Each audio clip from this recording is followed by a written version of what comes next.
We've hundreds like those. Miss Gladys Harris, a singer from the mining valleys of Wales.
Must be a bit strange for you, Mr. Martin, staying in a small house like this.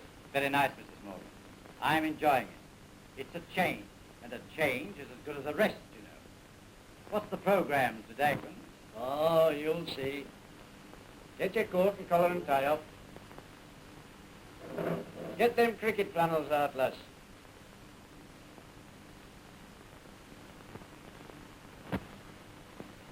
Oh, that looks like dirty work. That's it, dirty work. How are these manipulated? Nay, nay, Mr. Martin. He'll show you. Come on.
This is Mr. Martin. He's got permission to go down pit. Can we have a couple of lamps, please?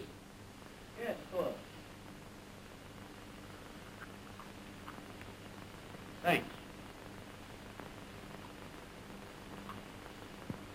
What a wonderful light. Yes, it's taken 100 years to get a light like that. Very interesting. You see, things were different in those days. The pits were not so deep, and they used a donkey engine. A donkey engine? No, no, no, a donkey engine. Round and round he went, 2 revolutions to the minute, and then up came Cage with the miners and the coal. And when the coal got to top, other donkeys distributed it in baskets. Through the country lanes they went. The lanes were much nicer then than they are today. You see, there were no steam engines in those days to soil countryside. On they went, through rain and sunshine. And speaking of sunshine, sunshine was one of miners' first lamps. Sunshine? Yes, reflected sunshine. Did you ever play shadow glass when you were a youngster? You know, flashing a bit of mirror into someone's eyes. Soldiers called that a helio, but in the olden days, the miners called it a lamp. They fixed up a mirror on top of pit, and one on bottom. Sun used to shine on top mirror, then it was reflected down to one on bottom, and that reflected it onto coal face where miner were working. And then he used to pray for sunset. Well, after that, they went one better and used candles. But my grandmother, she used a flint mill, invented by a Tyneside called Speddy. As children, we played with it for hours. Bit dangerous in the pit. Dangerous in a pit? Huh. I should just think it was dangerous in a pit. Why, you know, when we were playing with it, we used to be able to light gas with it. Yes, dangerous. I should just it was. Fancy all them sparks flying about down in the pit. It used to be turned, you know, by a little lad. Dangerous. I should just think it was. I reckon Guy Fawkes was an amateur. He didn't know his job at all. Well, after that came the dawn of a new era, and two real lamps were invented in the same year, 1813. One by a scientist who afterwards became Sir Davy, and the other by a toiler, a boy who was born in a little cottage at a place called Wylam on Tyne, a little cottage which a railway now passes. He started to work minding cows for twopence a day. That's not much, is it? Twopence a day. And you know, at the age of 18, he could neither read nor write. Well, that lad's name was George Stephenson. His invention of the lamp and engine revolutionized commerce. If ever you go to Newcastle on Tyne, you'll see a fine monument of him there. There never was a man like their Geordie. They look on him as a benefactor to mankind. What a wonderful story. What's the name of this lamp? It's called the Wolf. Come on, and we'll see how it helps to keep Wolf from miner's door. Good morning. Come on.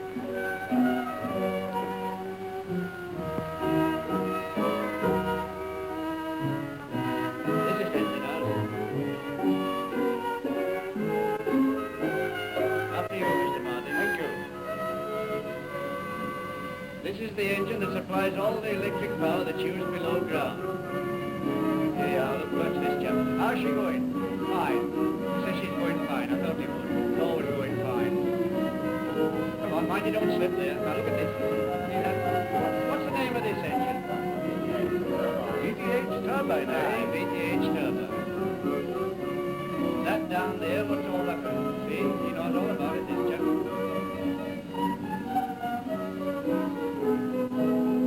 Not a bad switchboard, is it? Excellent indeed. Yeah, but I don't dare look to see.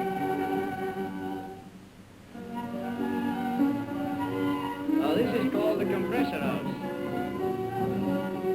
Fine engine this, isn't it? There you are, look at that mister. See? This hasn't been going very well lately.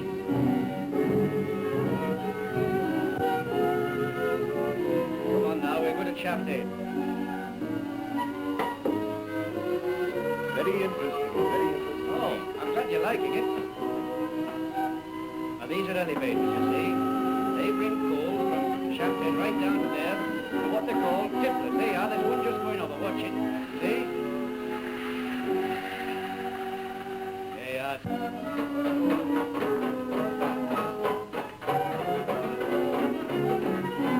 Go on, get in. How are you feeling? All right, thank you. You'll be all right. Hang on to that bar. Yes, not very much news. I'm not. Oh, what's your price now? I'm not frightened. Yes, all right, thank you. Fast, isn't it? Oh, this is slow because you're on board. We're going up again. No. Everybody gets that feeling halfway down when they go down first time. How deep is this pit? Oh, nearly 3,000 feet. Here we are. Your chap's being searched.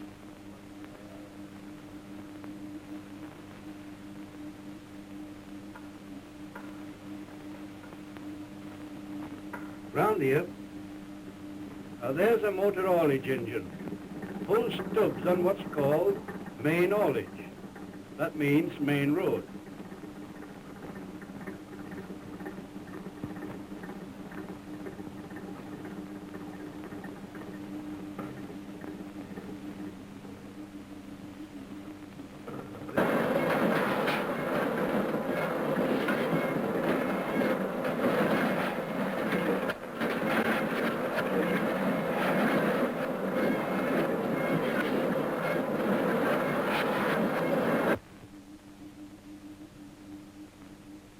This is another sort of haulage.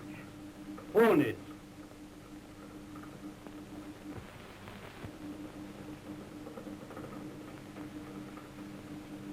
Now watch them chaps over there. Hi!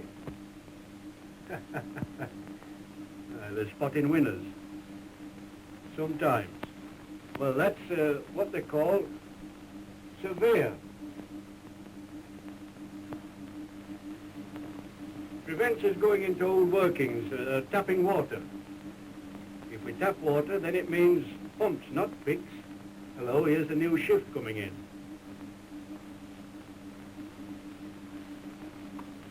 This place where they're going to work is called a heading. It's rare and warm in there, too. This fella, to start his shift, he shifts his shift.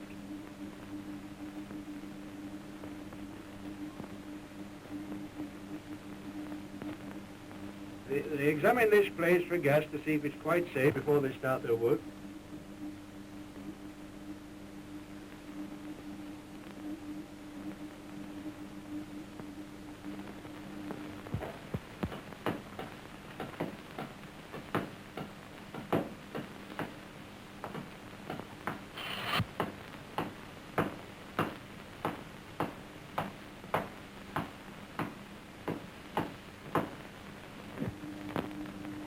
When the tubs are full, they generally put their trademark on them. Chalk their number. They have a number, you know. You'll see this fella do it in a minute.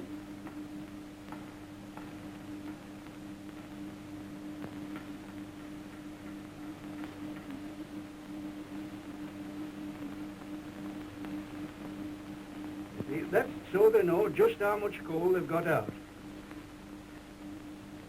And when the tubs are filled, they have to wait for empties, which reminds them that something else is empty. So they start some more filling of another sort.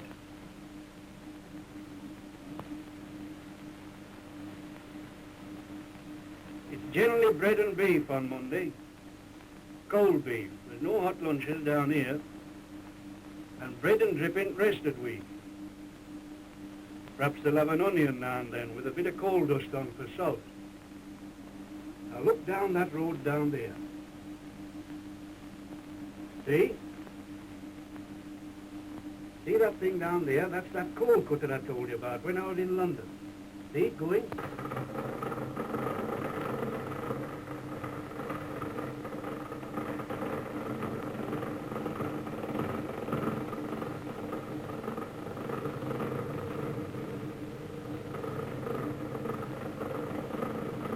Here, quick, have a look at John thing. Quick, see?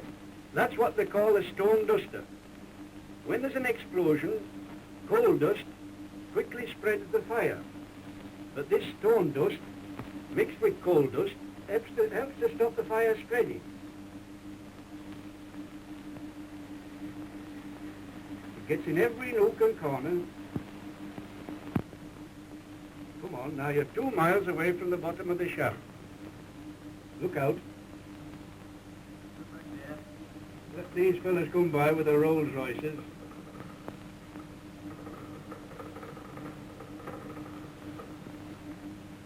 There's no one-way traffic down here. It's one way, it's all ways and anyway.